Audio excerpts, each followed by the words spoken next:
Parliament ఎన్నికల నేపథ్యంలో double strategy అమలు చేస్తోంది బీజేపీ. ఎన్డీఏ 400కు పైగా స్థానాలు సాధించే వ్యూహంలో భాగంగా రాజ్యసభ అభ్యర్థుల ఎంపిక చేపట్టింది. 28 మందిలో 4 పాతవారికి మాత్రమే ఛాన్స్ కల్పించిన బీజేపీ మిగతా వారిలో కీలక నేతల్ని లోక్సభకు పంపే ప్రయత్నాలు చేస్తోంది. తద్వారా ఇటు రాజ్యసభతో పాటు అటు లోక్సభలోనూ మరింత బలం పెంచుకునే ప్రణాళిక రూపొందిస్తోంది కమలం పార్టీ.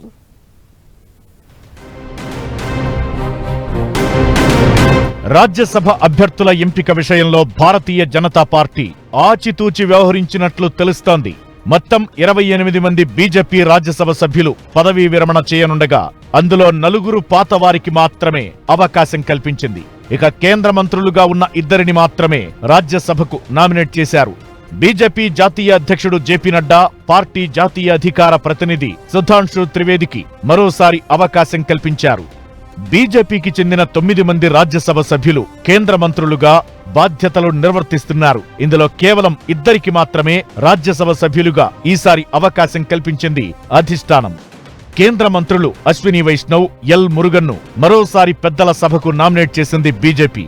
ఇక రాజ్యసభ సభ్యులైన మన్సుఖ్ మాండవీయ, ధర్మేంద్ర ప్రధాన్, రాజీవ్ చంద్రశేఖర్, భూపేంద్ర యాదవ్, పర్షోత్తం రూపాలా, నారాయణ్ రాణే, వి మురళీధరన్ కేంద్ర మంత్రులుగా ఉన్నారు. వీరి పదవీ కాలం ఏప్రిల్తో ముగియనుంది. వీరికి ఈసారి రాజ్యసభ ఛాన్స్ ఇవ్వలేదు బీజేపీ అధిష్టానం. కమలం పార్టీకి ఒంటరిగా 370 స్థానాలు దక్కేందుకు ఇప్పటికే ఓ ఫార్ములా ప్రకటించిన మోదీ అభ్యర్థుల ఎంపిక విషయంలోనూ తనదైన స్టైల్లో ముందుకు సాగుతున్నారు. ఈ క్రమంలోనే రాజ్యసభ అభ్యర్థుల ఎంపిక విషయంలో వ్యూహాత్మకంగా అడుగులు వేసినట్లు తెలుస్తోంది. ఈసారి రాజ్యసభకు నామినేట్ చేయని 7 కేంద్ర మంత్రులను లోక్సభ ఎన్నికల బరిలో నిలిపే యోచనలో ఉన్నట్లు సమాచారం. మెజారిటీ స్థానాలు గెలవాలన్న లక్ష్యంతో ఉన్న కమలం పార్టీ కీలకమైన నేతలకు లోక్సభలో ప్రాధాన్యం కల్పించడంలో భాగంగానే ఈ నిర్ణయం తీసుకున్నట్లు తెలుస్తోంది. ఇదే సమయంలో చాలా మంది పార్టీ సీనియర్లను కూడా ఈసారి రాజ్యసభకు మళ్లీ నామినేట్ చేయలేదు. ఇందులో బీజేపీ మీడియా విభాగం ఇన్ఛార్జ్ అనిల్ బలూని, మాజీ మంత్రి ప్రకాష్ జవదేకర్, బీహార్ మాజీ డిప్యూటీ సీఎం సుశీల్ కుమార్ మోదీ, సరోజ్ పాండేతో పాటు జీవీఎల్ నరసింహారావు, సీఎం రమేష్ లాంటి వారున్నారు. అయితే తమ ప్రణాళికలో భాగంగానే వీరిని కూడా పెద్దల సభకు నామినేట్ చేయలేదన్న చర్చ నడుస్తోంది.